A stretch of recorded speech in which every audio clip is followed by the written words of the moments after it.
la búsqueda de respuestas que permitan no solo resolver los problemas de corto plazo, sino habilitar un plan de mediano y largo plazo que haga posible un desarrollo económico sustentable. El tiempo se acabó y hay que actuar. Ya tenemos que movernos de la inercia a la acción antes de que sea demasiado tarde, y cuando hablo de la acción hablo del sector privado, con el gobierno y todos los sectores del país. En la mañana de hoy nos acompañan Gualesca Rivera, presidenta de la Asociación de Industriales, para quien pido un fuerte aplauso, por favor.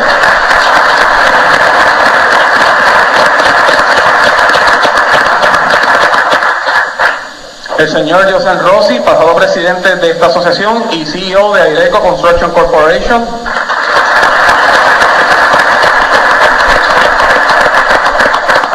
Ramón Ruiz, presidente y CEO de Triple S Salud Incorporado.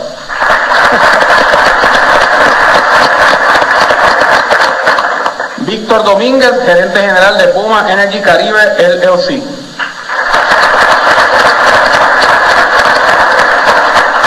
Rosa Hernández, presidente de MC21.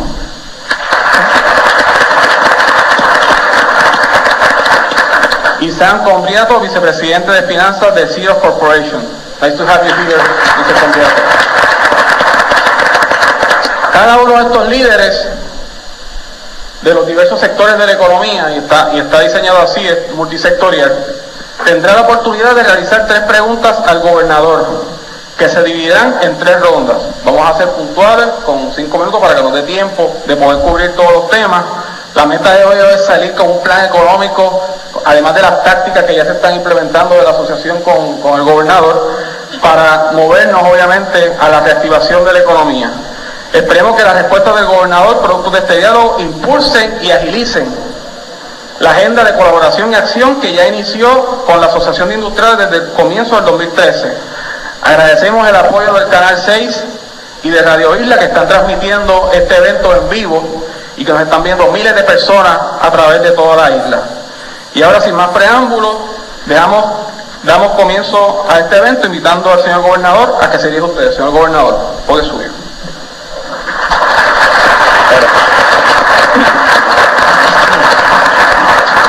Muchas gracias, Gustavo. Muchas gracias a todos y a todas ustedes. Me uno, por supuesto, al saludo de los buenos amigos y amigas que fueron presentados por Gustavo hace un minuto. Reconozco también la presencia del director ejecutivo de Fomento, Antonio Medina, que está aquí con nosotros. Y por supuesto a todos y a todas ustedes con quienes he compartido por tanto tiempo, algunos de ustedes que me han estado ayudando de manera tan entusiasta en las propuestas que hemos estado haciendo en estos últimos meses, y que forman parte no solo de la asociación, sino del mundo de la manufactura en Puerto Rico, y que tantas de esas ideas que estamos presentando vienen de ustedes. Saludo, por supuesto, de manera muy especial a Gualesca Rivera, la presidenta de la Asociación de Industriales, que me es grato poder decir que junto a ella, me comentaba ahorita que es el gobernador que en menos tiempo más veces se ha reunido con la Asociación de Industriales, y eso pues denota un cambio de perspectiva en la manera de hacer gobierno y de hacer país, puesto que es un gobierno que está todo el tiempo abierto al diálogo, abierto a la comunicación, y que si hay algo que me entusiasma de esas reuniones periódicas que sostengo con ustedes, es que se rebasa en ella los intereses de cada grupo o de cada persona, y se alcanza en esa discusión poner los intereses del país por encima de cualquier otro elemento específico. Esa conversación, que siempre es franca, es proactiva y estimula la gestión de mi gobierno y de mi administración. Esa comunicación constante que hemos estado teniendo permite que mantengamos siempre los pies sobre la tierra, y nos permite además tener y actualizar constantemente el insumo que permite evaluar con efectividad la política pública y la gestión del gobierno. Hay varios temas que son prioridad para ustedes, y siendo prioridad para ustedes, son prioridad para mí.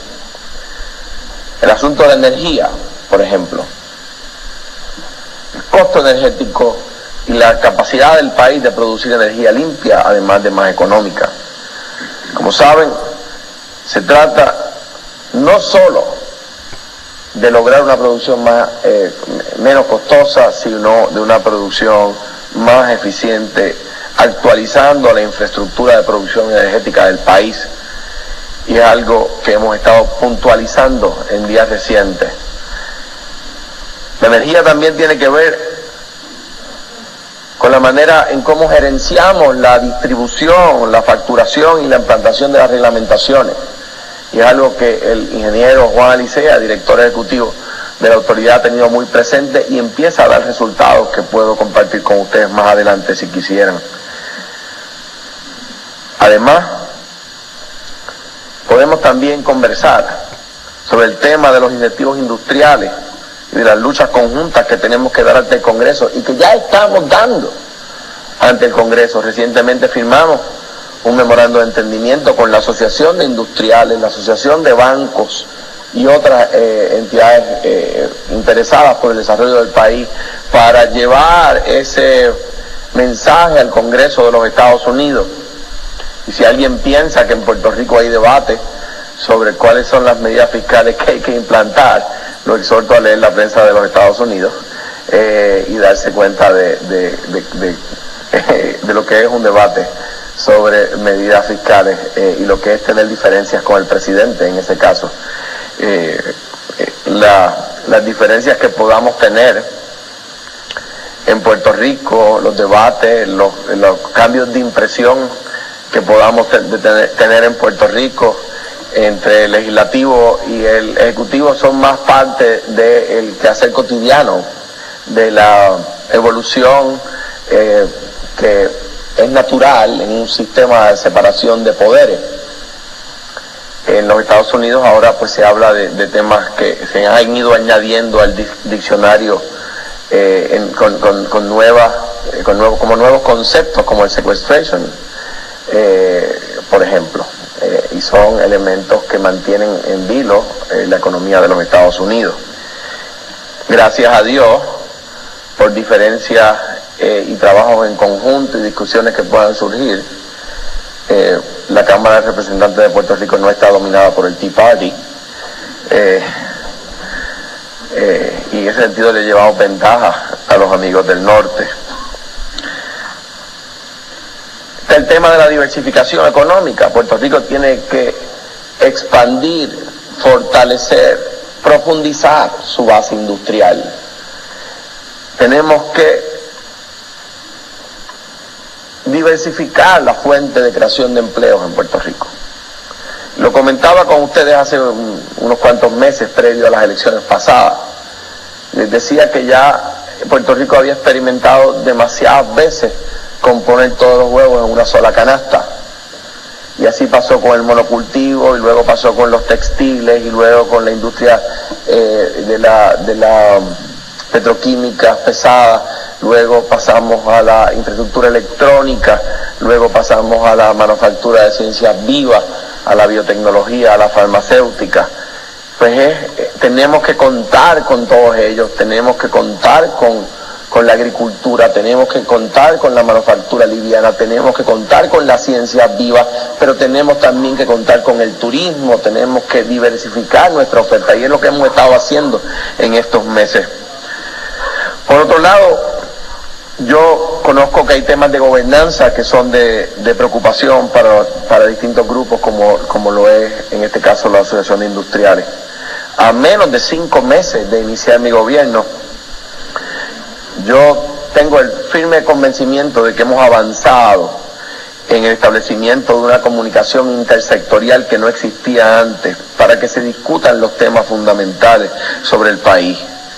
Eso es lo que está pasando con la manufactura, eso es lo que está pasando con los productores puertorriqueños. Aquí está Manuel Sidre, que ha sido un constante precursor de ese diálogo, y a quien le agradezco esas iniciativas constantes. Eso es lo que estaba pasando en la salud, con el doctor Joglar como secretario, con el doctor Sánchez como asesor y ahora presidente de la Junta de la Universidad. Eso es lo que estaba pasando en la política ambiental. y que hayamos adelantado tanto en tan poco tiempo, en tantos temas, no surge de ninguna manera, digamos, silvestre. Surge porque ha habido voluntad en el gobierno y ha habido voluntad en la empresa privada, y ambas voluntades se han puesto a trabajar juntas. Tenemos muchas cosas que conversar, tenemos mucho de lo que hablar, y estos foros un poco dirigen esa conversación, pero no puede limitarse a estos foros la conversación. Por eso me he estado reuniendo tantas veces con la gente de la Asociación de Industriales y con distintos gremios dentro de la Asociación de Industriales, como la industria farmacéutica. De hecho, me decía la gente de PIA hace un tiempo que de noviembre a enero se reunieron conmigo más veces que con el gobierno anterior en 4 años. Sobre eso tenemos que, por supuesto, partir de la misma información razonable. La orden ejecutiva 2013-06 que firmé trabaja en esa dirección y se están haciendo públicas las estadísticas. Mario Marazzi, director del Instituto de Estadística ya por tantos años, un joven puertorriqueño extraordinario, indica lo mismo. En enero de este año, escuchen esto, yo tomé posesión el 2 de enero. El 23 de enero, Mario Marazzi se había reunido conmigo como gobernador más de lo que se reunió con el gobernador anterior en 4 años, en 21 días, porque se había reunido conmigo 2 veces. Y de ahí para acá les digo, he roto el récord, pero muchas veces. Igual con la Asociación de Industriales. Esas estadísticas que son confiables ahora, que le permiten al mundo entero, a la prensa, a los gremios, conocer qué es lo que está sucediendo en el país de primera mano, es necesario para establecer una base de una conversación correcta. Hay otros temas que son de interés en cada uno de los sectores. Marca País, por ejemplo. Pues estamos trabajando juntos al sector privado y hemos escuchado al sector privado a la hora de establecer la marca País, que reposiciona al gobierno, pero que lo reposicione de más de una forma. No solamente de manera turística, sino porque muestra al país que juntos somos más grandes. Que Puerto Rico no es el asesinato. Que Puerto Rico no es el desertor escolar. Que Puerto Rico, en cambio, es Mónica Puig. Que Puerto Rico es Joseph Acabá. Que Puerto Rico es Sonia Sotomayor. Que Puerto Rico es Marta Casals. Que Puerto Rico es Vinicio del Toro, que Puerto Rico es Ricky Martin, que Puerto Rico es René Pérez, que Puerto Rico es tanta gente que nos representa bien ante el mundo. Que Puerto Rico es muchas cosas buenas. Por demasiado tiempo nos enfrascamos en la discusión de lo malo. Como si fuera casi una tendencia morbosa, un síndrome de crisis que no atrae demasiado. Antes de concluir estas expresiones iniciales, quiero,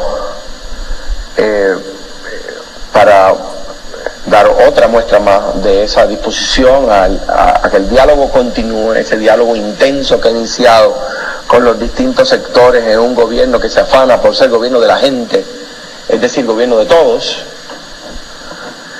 Quiero firmar la orden ejecutiva para establecer ese consejo de diálogo que tanto la asociación ha reclamado y que yo hoy, pues con muchísimo gusto, en unión a ustedes, voy a plasmar para que tenga orden y para que tenga la fuerza que es necesario tener. Antes de eso, saludo al licenciado Frankie Chévere, que está aquí, director de la Compañía de Comercio y Exportación, y al secretario Alberto Baco del Departamento de Desarrollo Económico. Gracias por estar aquí también.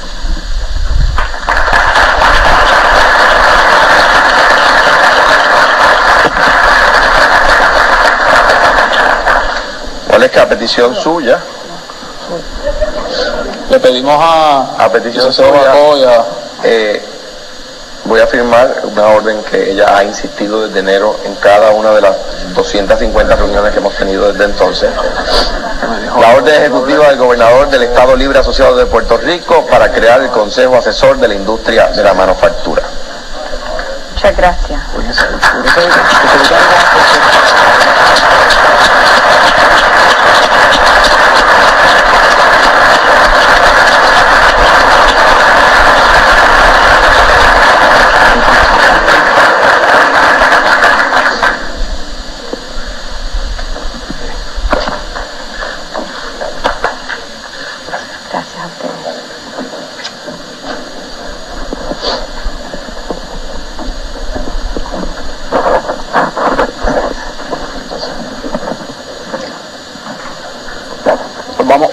Vamos a comenzar el diálogo formalmente. Señor gobernador, me parece que extender la orden ejecutiva o crear ese espacio del Consejo me parece que abona mucho a las peticiones que ha hecho la asociación. Sin duda. Esa era una por ahí iba la primera pregunta.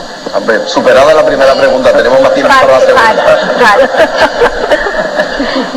Señor gobernador, ¿cuáles son los lineamientos más significativos de su plan para el desarrollo de la manufactura?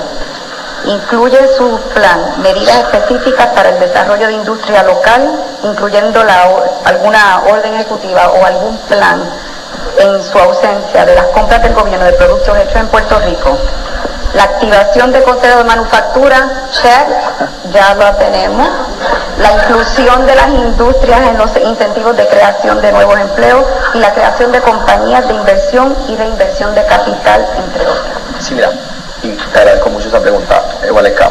En primer lugar, como adelantaba hace un minuto, Puerto Rico necesita ampliar, diversificar y profundizar su base industrial.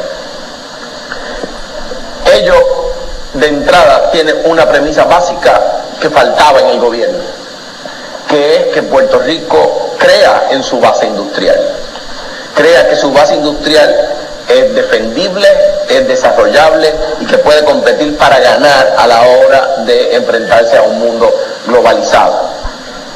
Como saben, en el pasado se pensaba que la industria en Puerto Rico, aquello que compone casi la mitad del Producto Nacional Bruto de Puerto Rico, que es aquello que surge de la manufactura, estaba en decadencia.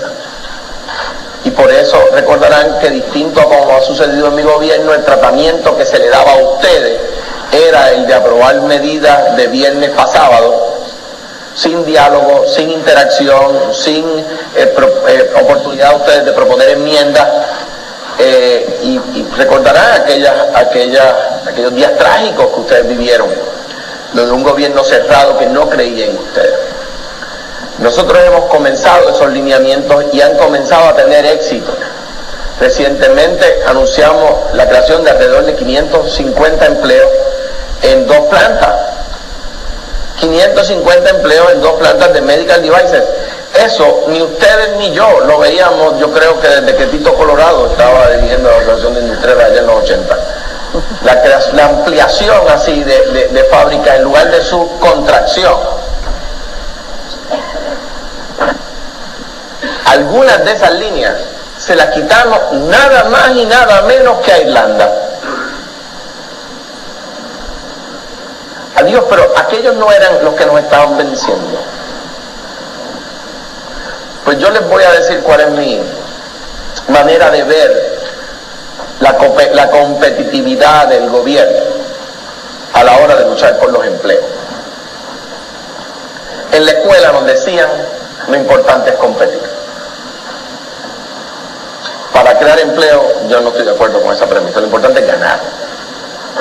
Y cuando yo voy a competir por una línea de producción, cuando nosotros vamos en equipo a trabajar para traer una nueva línea aérea, miren las que hemos traído en lo que va de cuatrienio, ni 5 meses, Southwestern, Avianca, JetBlue expandiendo vuelos, Spirit expandiendo vuelos al Muñoz Marín y a Aguadilla.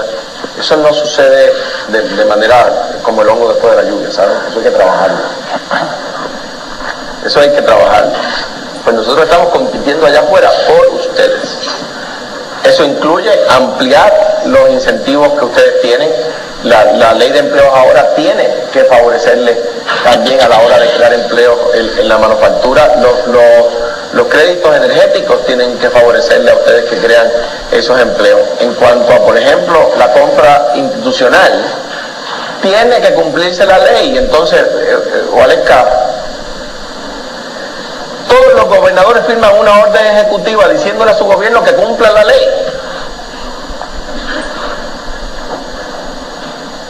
Yo hice la asignación y todos los gobernadores firman una orden ejecutiva diciendo al gobierno, hey guys, tienen que cumplir la ley. Pues yo no voy a firmar esa orden ejecutiva. Yo le estoy diciendo a los secretarios, tienen que cumplir la ley, y si no pueden cumplir la ley se tienen que ir del gobierno.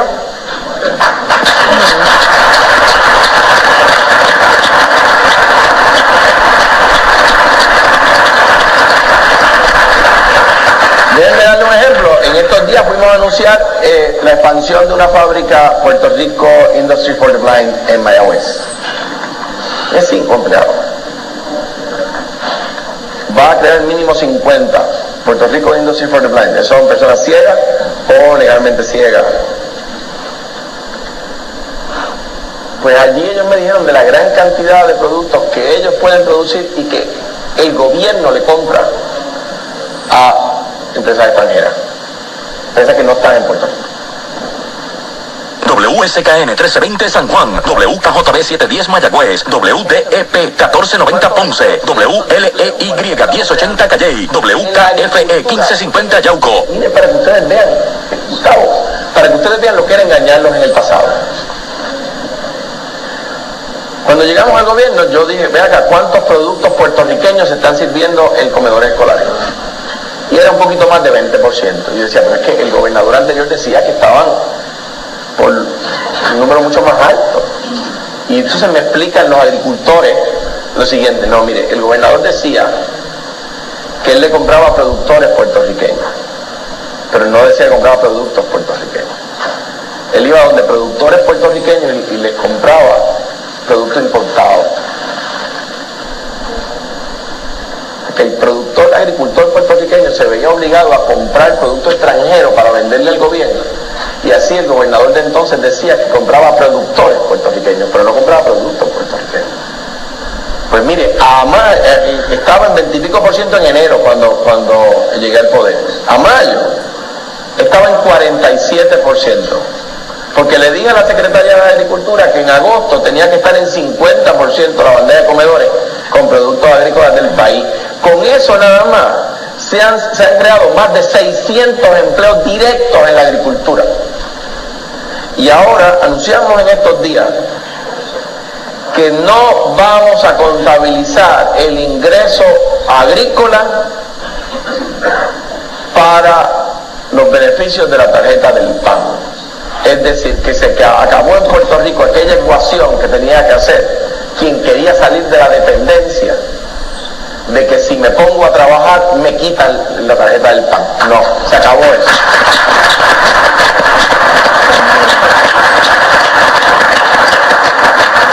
Digo esos ejemplos, digo esos elementos a modo de ejemplo de lo que estamos haciendo. Es mucho más, como ustedes saben, nuestras leyes no son de despido, son leyes de empleo, son leyes que buscan abaratar los costos de hacer negocio en Puerto Rico y lo logran. Las medidas que hemos estado tomando en la Autoridad de Energía Eléctrica, les pido que verifiquen su factura y la comparen con la del mes pasado, y la de junio también la comparen con el mes de abril, y van a ver una diferencia extraordinaria.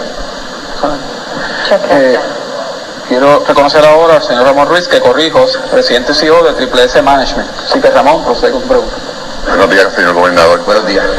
Los modelos exitosos de desarrollo socioeconómico sostenible a nivel internacional señalan que uno de los ejes principales para impulsar el desarrollo es el rol que juega la empresa privada, y en este caso puertorriqueña, en el desarrollo.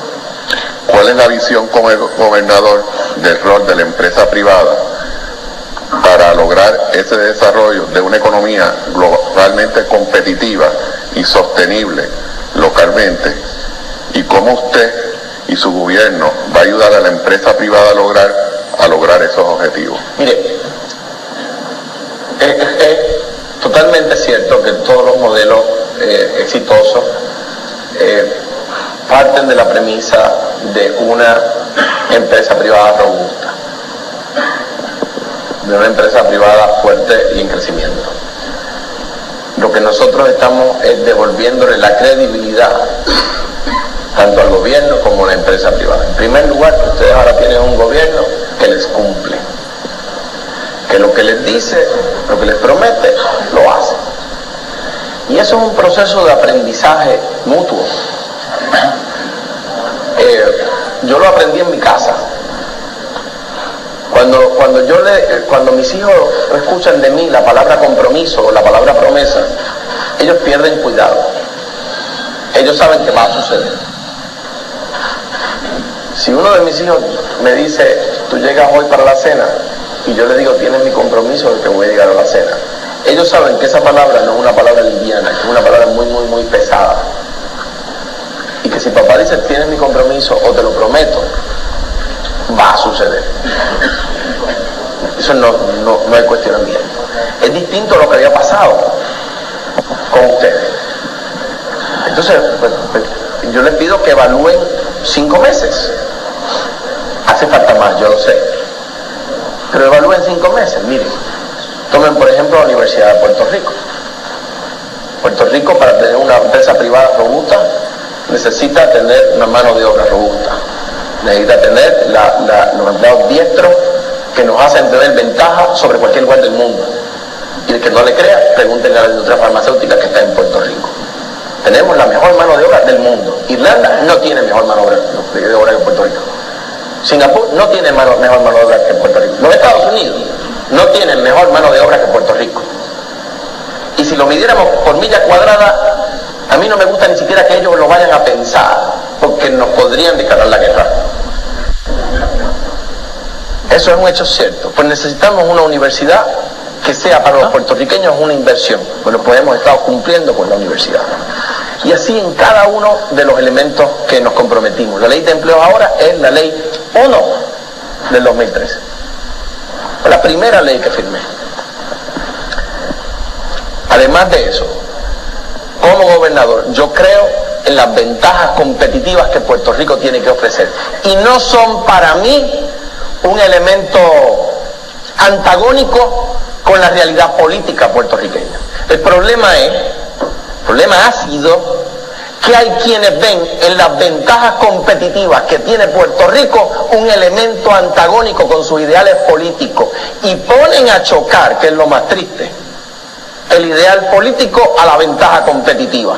Y prefieren ahogar la ventaja competitiva para adelantar el ideal político. Y si alguien sabe de eso,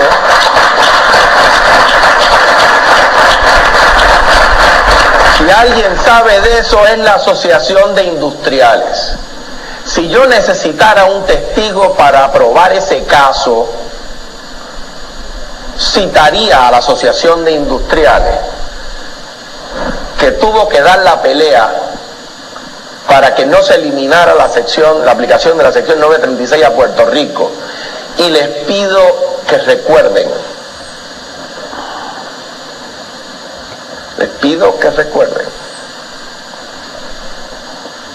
quiénes eran secretario de Desarrollo Económico y secretario de Justicia cuando se eliminó la aplicación de la sección 936 a Puerto Rico.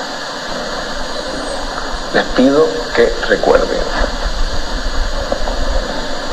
Nosotros, como gobierno, tenemos que afianzar la relación entre la empresa privada y la empresa pública, de manera que otorgue un resultado que sea beneficioso para el sector privado, que fortalezca la inversión de capital e invite a la inversión de capital, pero que también tenga un resultado público, que también tenga un beneficio público, como por ejemplo lo es la creación de empleo.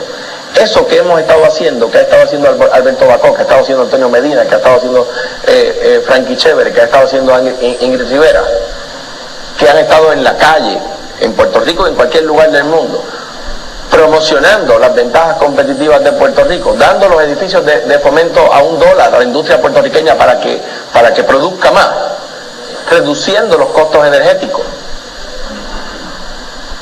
Es al fin y al cabo ampliar los incentivos que ustedes reciben por hacer negocio en Puerto Rico.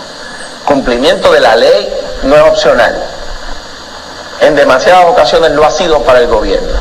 Pero ustedes pueden contar con que el gobierno va a fortalecer esas leyes que promueven el desarrollo económico y va a hacer que se cumplan esas leyes, empezando por el cumplimiento que le corresponde al gobierno. Simplemente quería, para abonar a esa discusión, el tema de la creación de riqueza en el sector privado. Obviamente quien crea la riqueza, obviamente el reconocimiento que el gobierno debe ser un facilitador, me parece, de ese proceso. Yo creo que el gobierno, Gustavo, es más que un facilitador. El argumento trillado, digamos, ya casi melancólico, de muchas décadas, del facilitador, ha probado ser un ardid de los gobernantes para no hacer su trabajo. El gobierno es más que un facilitador. El gobierno es un promotor de la creación de riqueza. El gobierno es un garantizador de la creación de riqueza. Y cuando hablo de garantizador, hablo metafóricamente en su gestión pública y en crear una sociedad más estable, con un sistema jurídico más coherente, uniforme y que se traslada sin muchos cambios a través del tiempo, pero también literalmente, porque son muchas las empresas privadas que van a buscar garantías financieras en el Banco Gubernamental de Fomento y en el Banco de Desarrollo Económico. O sea que es mucho más que un facilitador. Al fin y al cabo, probamos hace un tiempo qué le pasaba a la economía privada si el gobierno despedía 30.000 empleados públicos. Pregúntenle a la banca. Pregúntenle a la banca cuántas hipotecas se fueron en default, cuántos carros tuvieron que ser recogidos. Porque el gobierno también crea riqueza. ¿Quién tiene la responsabilidad de garantizar el suplido de alimentos en el país? El gobierno. El gobierno, vean lo que ha pasado. Si el gobierno no compra, lo que decía Gualesca hace un minuto, las compras institucionales, lo que ha peleado a rabiar don Manolo Sidre, que el gobierno con sus compras institucionales ayude a la empresa privada. O sea que, cuidado, que no caigamos nunca en el doble discurso de facilitador no te metas, pero facilitador cómprame. Incentivame.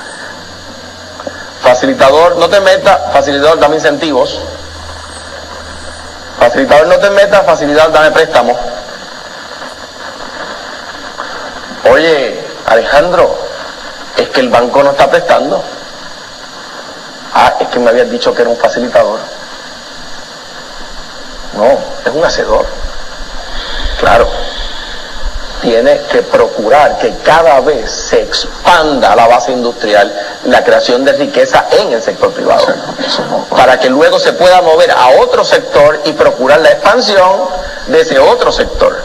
Y así va creando una base privada robusta, donde el sector privado también cobra, recobra o reafirma, varía de persona en persona, ¿sabe? Conciencia de su deber social.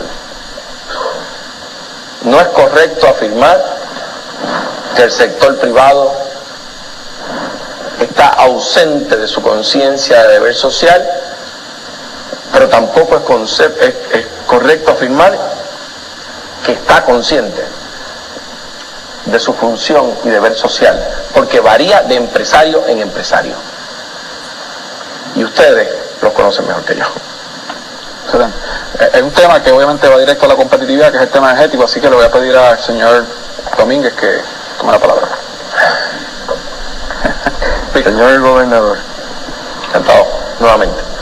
una de las tácticas de la Asociación de Industriales y su Plan Nacional Energético plantea abaratar los costos de energía, diversificando fuentes de energía y revivir la implantación de las disposiciones sobre wheeling contenidas en la Ley 73 del 2008. Una medida por la que la Asociación de Industriales dio una gran batalla. ¿Cuándo podemos esperar ver la apertura de una junta reglamentadora? Bien, con mucho gusto, de entrada pronto, para atender la pregunta directa, pero quiero también atender un poco las premisas de la pregunta, que yo creo que son correctas. Puerto Rico tiene que diversificar sus fuentes de producción energética. Hoy día tenemos una capacidad de producción energética de un poco más de 5.000 megavatios, tenemos una demanda constante de alrededor de 3.200 megavatios. Para que sepan por dónde vamos y qué es lo que está pasando. La factura de mayo versus la factura de abril, y que a todas luces va a ser consistente con la factura de junio versus la factura de abril, va a haber una reducción de alrededor de 17% en su factura.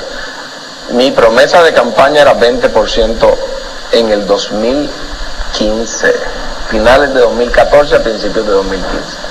Estamos a mediados de 2013 y yo les pido que cojan su factura, la de su casa o la de su empresa, y la comparen. Ahora bien, yo soy del campo, como ustedes saben. Algunos de ustedes, yo hemos compartido mucho en el campo. Allí hay una frase que es de la sabiduría popular del jíbaro puertorriqueño que dice: nunca se toman indulgencias por escapularios ajenos. De esa reducción en 17% es menester indicar qué corresponde a la gestión pública y qué no.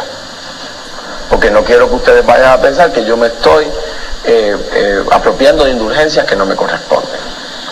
En primer lugar, 10% de ese 17%, o sea, del 17-10, corresponde a que la autoridad saldó lo que el gobierno anterior dejó de pagar para la época de las elecciones, cosa de que bajara artificialmente la factura a ver si ganaban la elección. Eso es un hecho. Salió en el periódico, los miembros de la Junta lo han admitido, lo está investigando el Departamento de Justicia. Miren qué curioso. De cara a la elección, dejaron de pagar préstamos para bajar la factura, porque bajaba el costo de producción, porque tenían un préstamo menos. Claro, lo que hizo fue atrasar el pago del préstamo. Pues nosotros tuvimos que pagarlo, fueron 74 millones de dólares. Pues el 30 de abril se saldó. Por lo tanto, ya no hay que hacer ese pago. 4% corresponde, o sea, 10, del 11 al 14 corresponde a una reducción en el precio de los combustibles que utiliza la autoridad para producir energía. Y 3% corresponde a mejoras en la eficiencia de la autoridad. Y usted se preguntará, ¿cómo es posible que en 4 meses, porque esto es al 30 de abril, que en 4 meses el gobierno haya podido con eficiencia nada más reducir 3% el costo de producir energía en Puerto Rico, el precio al consumidor más que el costo? Pues miren, muy sencillo, de repente la autoridad está dirigiendo a alguien que sabe de eso. Su misión no es adelantar mi causa partidista, su misión es administrar bien la autoridad. Y miren lo que ha hecho. Yo soy abogado, no soy ingeniero, pero miren lo que ha hecho. Hay una planta, una generadora que producen energía más barato que otras dentro del sistema de la autoridad. Pues él lo que dice es, siempre algunas de esas tienen que estar en función siempre, para que ecualicen el precio de las que producen más caro. Entonces él dice, yo no puedo sacar a la vez a mantenimiento o a reparación Ecoeléctrica, Costa Sur, AES y 1 y 2 de San Juan. Porque esas son las que más barato producen. Yo tengo que poner en orden el plan de mantenimiento y reparación de manera que al menos 2 de esas estén siempre produciendo en conjunto con las más caras y me ayudan a ecualizar el precio. Eso no sucedía. Además de eso, ahora en verano entra otra unidad de Palo Seco, de Costa Sur, a producir con gas natural. Eso va a bajar más el costo de la energía, lo que nos permite darle una tarifa especial, preferencial a la autoridad de acueductos, y logramos que el aumento en el costo del agua que dejó programada la administración anterior sea menor al que ellos dejaron programado. Además de eso, ya estamos trabajando en transformar 2/3 partes de Aguirre a gas natural, sin gasoducto. ¿Ven que se puede? Para finales del 2014, principios de 2015, Aguirre va a estar produciendo cerca de 1000 megavatios con gas natural. Eso va a hacer que Puerto Rico pase de 15% a 50% su producción energética con gas natural, y lo vamos a haber estado haciendo a principios de 2015. Sin gasoductos. Escuchen esto. A principios de 2015, con la transformación a gas de 2/3 partes de Aguirre, vamos a haber aumentado la producción energética de Puerto Rico de 15 a 50% con gas natural. Luego, ya más a largo plazo, tenemos que trabajar para transformar las unidades 1 y 2 de San Juan a gas natural. Eso es más complicado y demora más tiempo, porque bueno, son plantas muy eficientes, muy buenas, pero están por donde entran los alimentos a Puerto Rico. O sea que el proceso de establecer, de entrar gas natural por ahí, pues conlleva un proceso de permiso un poco más, digamos, difícil. No es que sea imposible, no es que esté ni cerca de ser imposible, pero hay que tomar unas previsiones mayores. Y eso demora más tiempo. Estamos tratando de iniciar ese proceso antes de lo que habíamos programado. ¿Por qué? Porque la reducción en costos que está logrando la autoridad con la eficiencia, pues va a permitirle tener un dinero que le permite iniciar ese proceso antes, de manera que entren a producir con gas natural antes. Y eso ya es a mediano o largo plazo. A corto plazo, les invito a que verifiquen su factura, bajo 17%. Esperamos que se mantenga estable, no se prevé un cambio dramático en el costo de combustible, las mejoras en la eficiencia son permanentes, el haber saldado ese préstamo es permanente, por lo tanto parte de esa reducción es sin duda permanente, aunque cambie el precio del petróleo, y ya a finales de 2014, a principios de 2015, entra Aguirre con gas natural. En cuanto al wheeling, pues de nuevo, cumplir con la ley no es opción. Déjenme darle un ejemplo. Cuando yo llego a DACO, que nos conocimos entonces, había una ley del 90 y pico que decía que DACO tenía que regular el control de temperatura, el PM12 que yo firmé después. Una ley que le daba 60 días a DACO para hacer un reglamento. En el 90 y pico. Yo llego a DACO en 2005. Y cuando me pongo a ver las cosas que hay pendientes, hay una demanda, un pleito de clase en el que DACO es parte, porque no había implantado ese reglamento. Que databa de hace casi 10 años la ley que obligaba a DACO. Pues mire, yo no había estado 6 meses en el departamento y estaba el reglamento ahí aprobado. ¿Por qué? Porque para mí cumplir con la ley no es un elemento opcional. A uno puede gustarle o no gustarle una ley, pero en el contrato social que tenemos que cumplirla, ¿no? Gualesca quería abonar algo más. Gobernador. ¿Me escuchan? Ahora. Sí. Señor gobernador, me preocupa algo cuando menciona usted de un 15 a un 50%, el hecho de que nosotros no pagamos en la factura con por ciento y me gustaría saber cuánto realmente eso afecta en la factura, qué es lo que realmente nosotros quisiéramos ver. Y paralelo a eso, yo creo que va a tono con lo que planteó Víctor, es el tema y una preocupación, gobernador, que es compartida a nivel de la industria, y es el problema estructural de la autoridad por su naturaleza de ser monopolio. O sea, el planteamiento no estoy haciendo que desmantelemos el monopolio, pero el planteamiento es qué reinvención o qué reestructuración podemos ver de la autoridad como monopolio que evite esas transformaciones. Y comparto la frustración, yo estaba gobierno con usted, de ver cómo... Gustavo, tú estás adornando la pregunta y yo no voy a adornar la respuesta. Yo no creo en la privatización de la autoridad. No. En cuanto a... He hecho privatización. No, ¿cómo vas a bregar para que no sea un monopolio, pero que no sea privatización? He hecho reestructuración.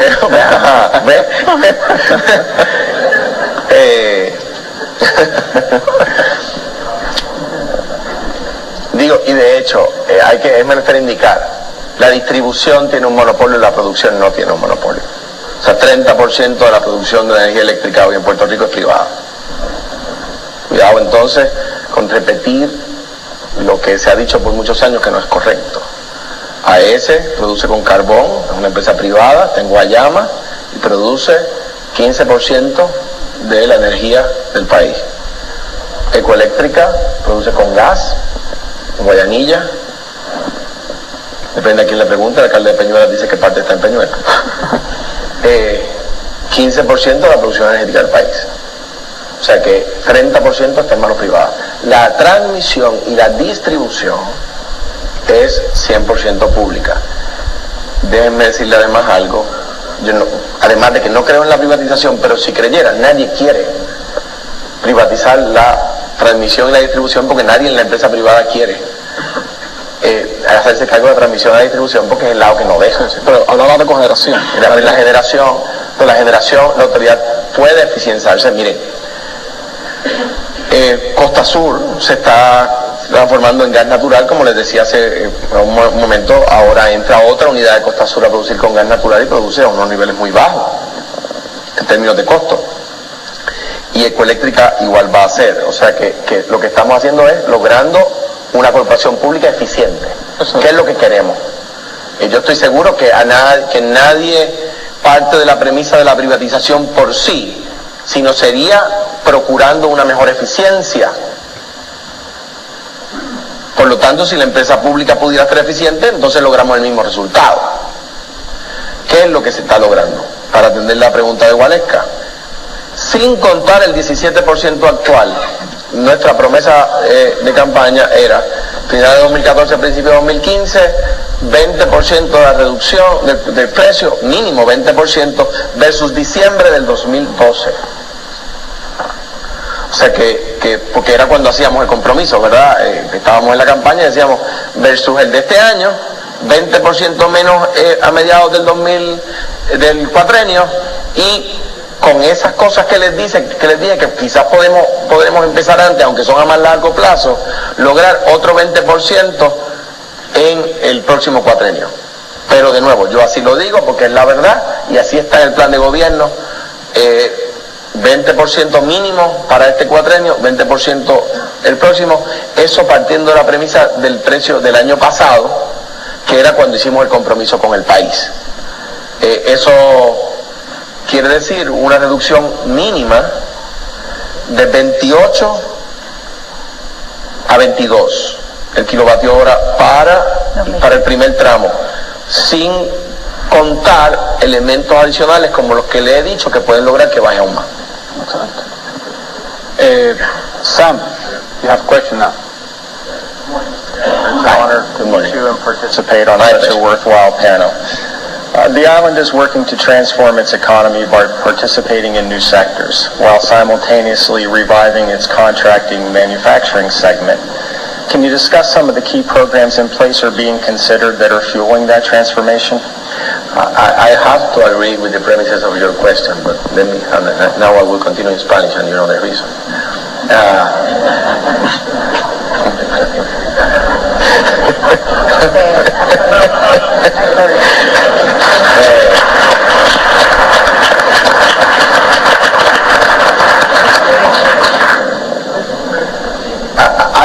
I can go on in English, but sometimes the time of the verb can distract the attention of the audience. So I will go on in Spanish.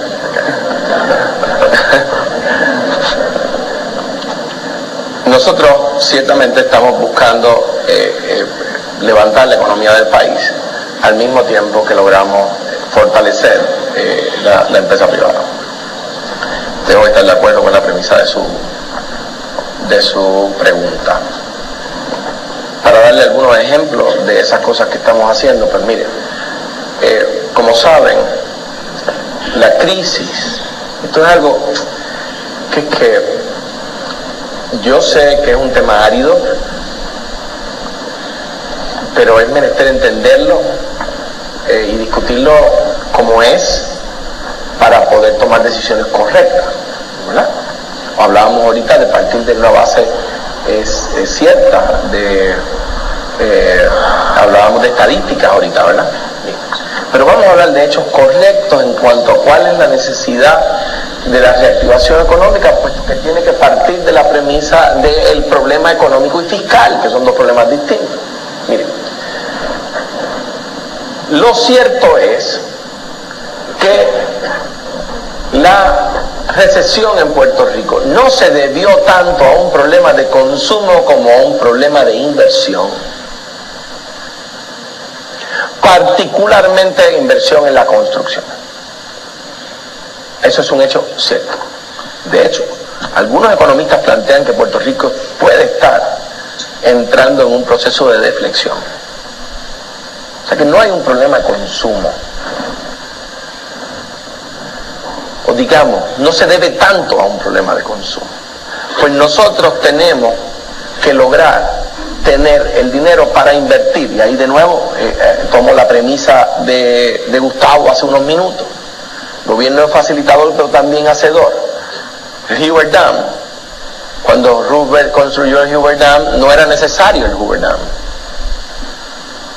Iba a ser necesario décadas después y estaba proyectado. Pero había que crear empleo. Habría que mover el aparato económico norteamericano. Y se construyó el Hoover Dam y no era necesario en ese momento. Porque había un problema de inversión. Pues nosotros tenemos un problema de inversión y necesitamos los recaudos para invertir. Y eso le conviene a cada uno de ustedes. Lo que no le conviene es que degraden el crédito a chatarra. Entonces es cuando uno deja de pensar en yo y empieza a pensar en nosotros. Para lograr eso nosotros tenemos que atender varios elementos. Problema de retiro, como diría Waleska, check. El problema de presupuesto, que ahí es que donde estamos trabajando, ¿sí? Y ahí es donde todos tenemos que pensar en nosotros en vez de en yo. Ahí es donde tenemos que pensar en nuestro país en lugar de nuestro gremio, en nuestra gente, en vez de pensar en nuestra empresa. Porque al fin y al cabo la empresa sin gente es un edificio vacío. Y carreteras. Esos tres elementos están en los reportes de Moody's, de Standard & Poor's y de Fitch. Está claro, ahí está el mapa.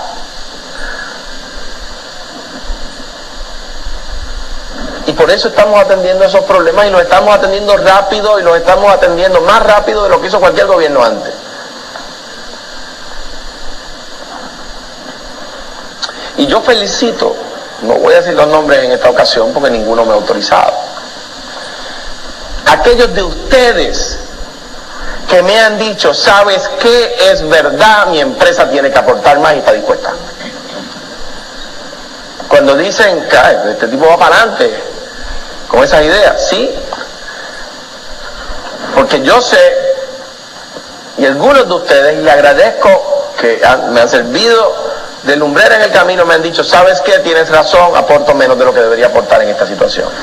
Y yo tengo capacidad de aportar más, por lo tanto debo aportar más. Cuando hablamos de que cada cual aporte de acuerdo a su capacidad, no es una lucha de clase, no es una lucha de ricos y pobres, es el camino de una sociedad que busca ser justa. En un mundo donde el 20% de la población consume el 80% de la riqueza y el 80% de la población se conforma con el 20% de la riqueza. ¿Alguien puede defender eso?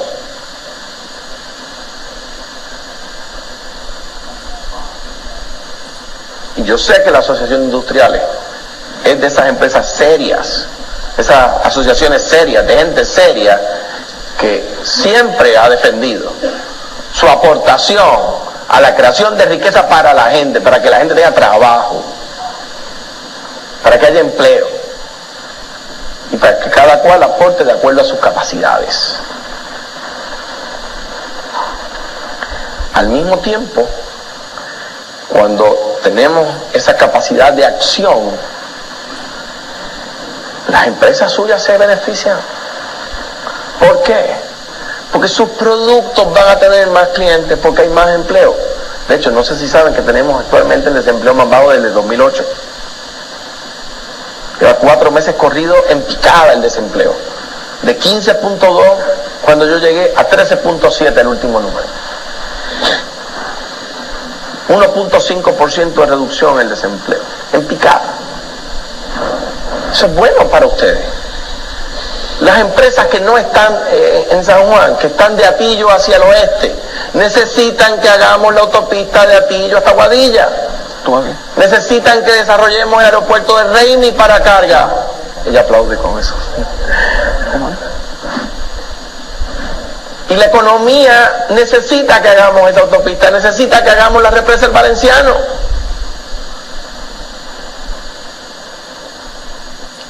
Y que hagamos los puentes y que arreglemos los puentes. Y movemos el aparato económico. Por alguna razón, que voy descubriendo cuál es, y creo que es providencial, como saben yo. Tengo una afición particular en la fe. Algunos de ustedes sabrán tanto como es posible saber, más que yo de física. Pero hay algunos principios de física que me aprendí, sin que me gustara particularmente la física, y que son tan útiles ahora en mi gestión pública. Les voy a decir 2.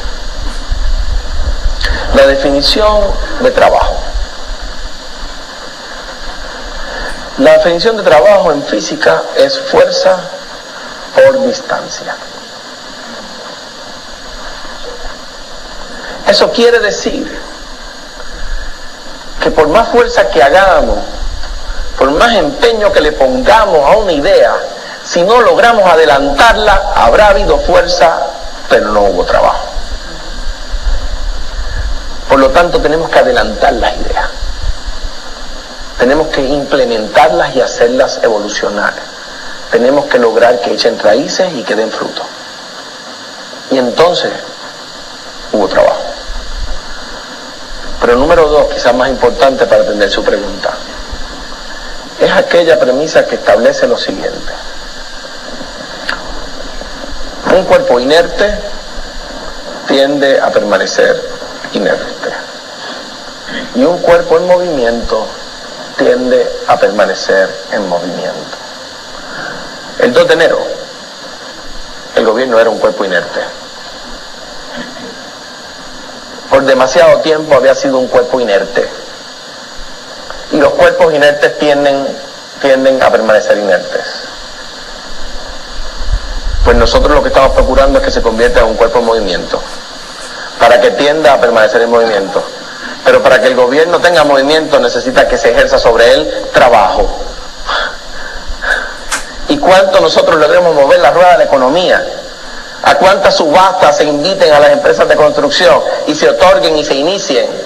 ¿Cuántas líneas de producción como las de Cooper Vision o las de Coviden logremos abrir cuánta gente nueva logremos poner a trabajar, cuántas manos desempleadas logremos poner a producir riqueza para ustedes y luego para el país, entonces habremos dicho que el gobierno no solo ejerció fuerza, sino que hubo trabajo. Para eso, los incentivos que estamos trabajando. El otro día Antonio Medina me decía que había una empresa que estaba reclamando un incentivo y que había una